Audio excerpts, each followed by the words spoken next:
From Hollywood, it's time now for... Johnny Dollar. It's Garrett, Johnny, Sheriff's Office. You can quit looking for Edward Russell. We found him. Well, that's good news. Is it? He's dead. What? Yeah, been dead for 3 or 4 days. Where'd you find him? In a cabin on the other side of the lake. Your hunch was good. And expensive. What do you mean? It'll cost the company I represent a cool $50,000.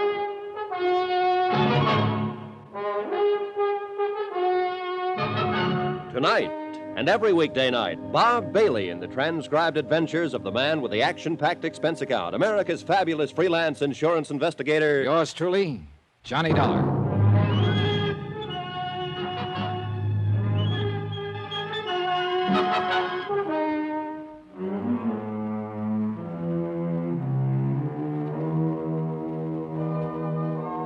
Expense account submitted by Special Investigator Johnny Dollar to Amalgamated Life Associates, Home Office, Hartford, Connecticut. Assignment, the Crystal Lake matter. Expense account continued. Item 3, $2.55. Telegram to Tom Wilkins of Amalgamated Life Associates notifying him of Edward Russell's murder. I was reasonably sure the telegram wouldn't make Tom sleep any easier. I headed for the office of Ansel Garrett, deputy sheriff in charge of the Crystal Lake substation. Sit down. Not good, huh, Johnny?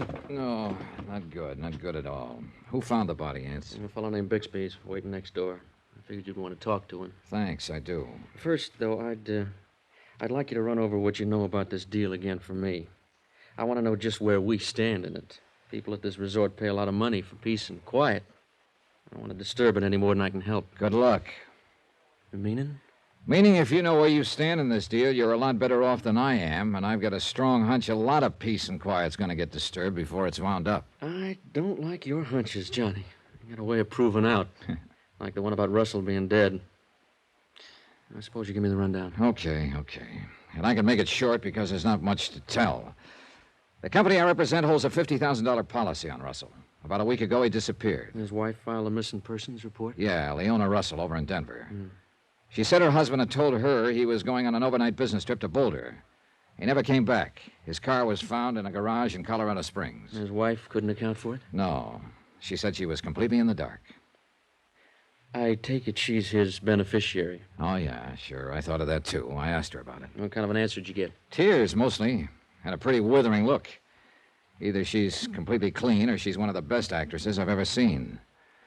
The rest of the story you told me. How Russell came into your offices several days ago looking for a guy named Bill, last name and description unknown. You know, like I said, there's a flock of Bills in this neck of the woods. Yeah, no. The bartender, the man who runs the boathouse, a clerk in the hardware store, a few assorted others. I told you I saw Russell having a drink with Betty Norton the same night he came to see me. Did you check her out? Yeah. I had to go swimming with her in that sub-zero lake before she'd answer any questions, though. Then what I got from her was nothing. She said she'd met Russell at the hotel, had a drink with him, then left. That's all you've got, huh? That's it. Well, that's precious little to go on. I'll let you talk to Mr. Bixby. Oh, Mr. Bixby, would you step in here, please? This is Johnny Dollar, insurance investigator. Mr. Clarence Bixby. Hi. How are you? Not too good at the moment. You got troubles. It was my cabin the body was in. Oh? The padlock had been changed, Johnny. Here it is. No fingerprints other than Bixby's. I monkeyed with it for a while until I realized my key wouldn't fit, and then I pried it open with a big screwdriver. Mr. Bixby, would you mind showing me your cabin and just what happened? I guess not. Doesn't matter much now, anyway. What do you mean? Well, I was going to show the cabin to a guy when we found the body. He wanted to buy the place. But who'd want to buy it now? Bixby and I drove halfway around the lake. His cabin was a couple of 100 feet from the edge and had a good view of the water. Well, a nice spot here, Bixby. It was. You use the cabin much? I haven't been able to regularly for the last couple of years. So I got to figuring, I keep on paying for taxes and upkeep on it. So I decided to sell it. Did you advertise it in the papers? I did. And first crack out of the box, I got a hot prospect. He's the one you brought up here to show the cabin to. That's right. His name's Putnam. Putnam. I'd like to talk to him. Yeah, he's staying at the hotel. Probably looking for another cabin to buy. Here we are. Well, let's see. This is where the padlock was, huh? That was the first thing I noticed, that the padlock had been changed. The one I had on there was better. Whoever did it probably pried the first one off. Yeah, right here is where I pried off the lock this morning. Mm-hmm. Then what? And I opened the door. The body was on the floor right over here. Bullet hole in the forehead. I see. Putnam turned green, and well, that's not a very pretty sight to find in your own cabin. No. Well, let's go sit outside. The dead man, Edward Russell. Did you happen to know him, Bixby?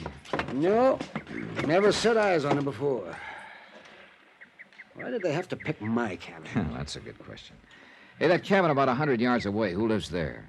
Oh, that one? Owned by the Butler family. They spend their summers up here. Well, maybe they saw or heard something. No, Deputy Sheriff questioned them. They arrived here 3 days ago. He figured that was the morning after the killing. I see. Have a cigar? No, no thanks. What does it add up to, Dollar? Well, at the moment, Mr. Bixby, not much.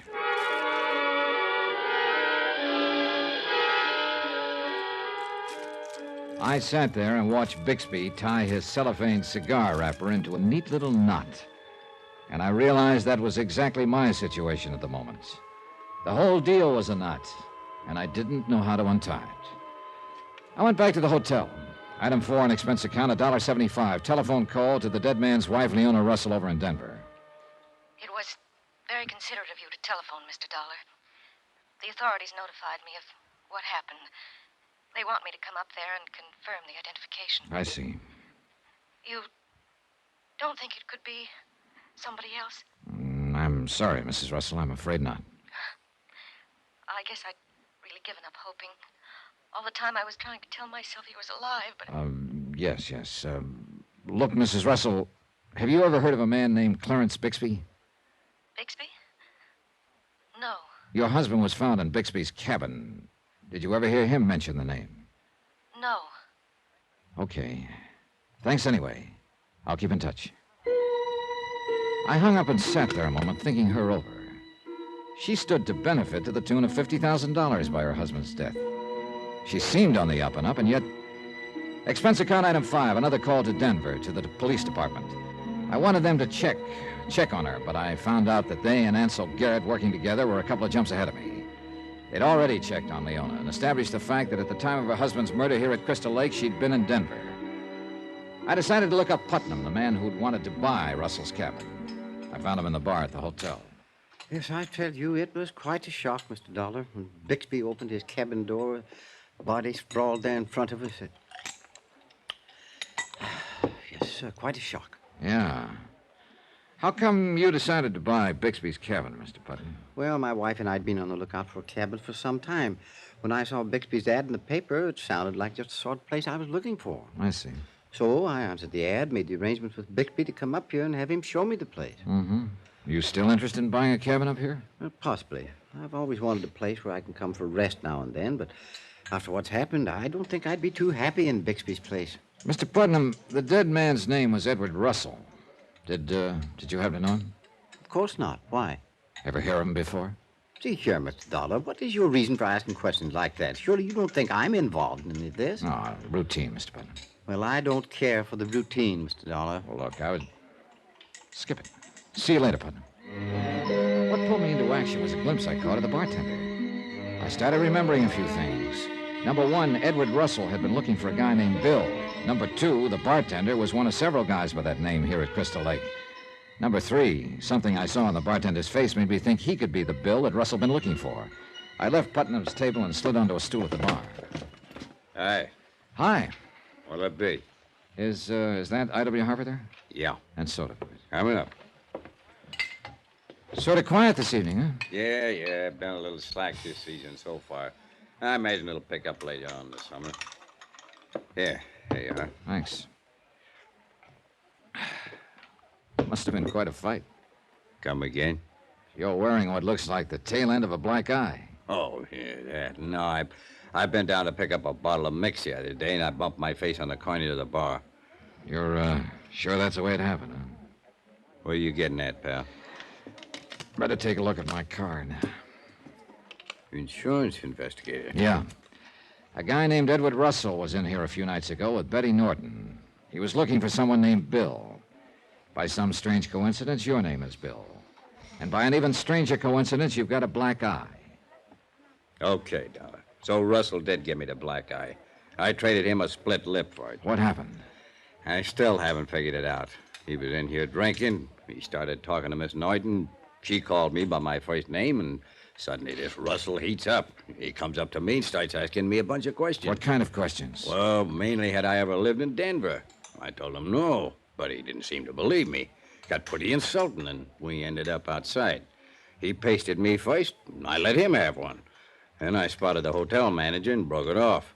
They left right after that. Well, why the cover-up about hitting your face on the bar? Are you kidding? Look, how long do you think a bartender would last in a hotel like this if the management knew he got in a fight with a customer? Particularly if the customer winds up dead, huh?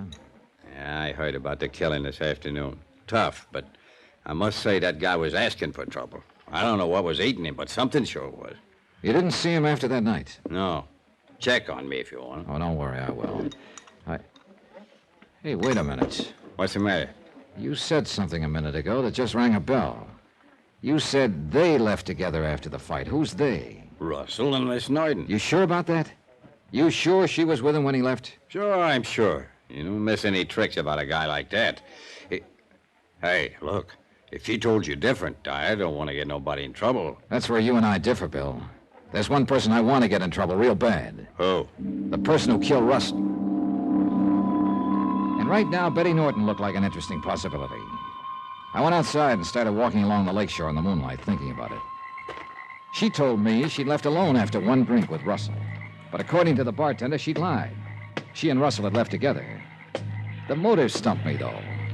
As far as I could figure, Leona Russell was the only one who could profit by her husband's death. Yet she didn't kill him. But Betty Norton, the girl who always had to play everything her way, I decided to have another talk with her and turned to go back to the hotel. Then I stopped. Out of the corner of my eye, I'd seen a movement near a tree on the slope above me. A shadow where there shouldn't have been a shadow. I scrambled up the slope. There was nobody in sight. So somebody was keeping an eye on me. Somebody who knew this area pretty well. A nasty thought started pecking away at me. To wit, in getting closer to Russell's killer, I might be getting closer to something else, too. A bullet.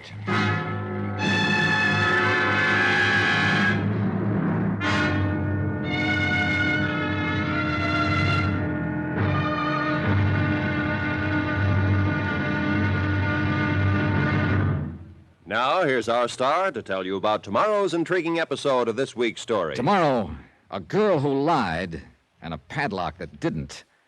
Join us, won't you? Yours truly, Johnny Dollar.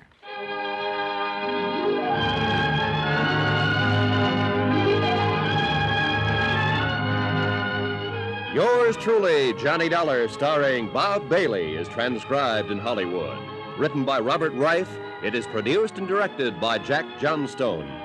Be sure to join us tomorrow night, same time and station, for the next exciting episode of Yours truly, Johnny Dollar. Roy Rowan speaking.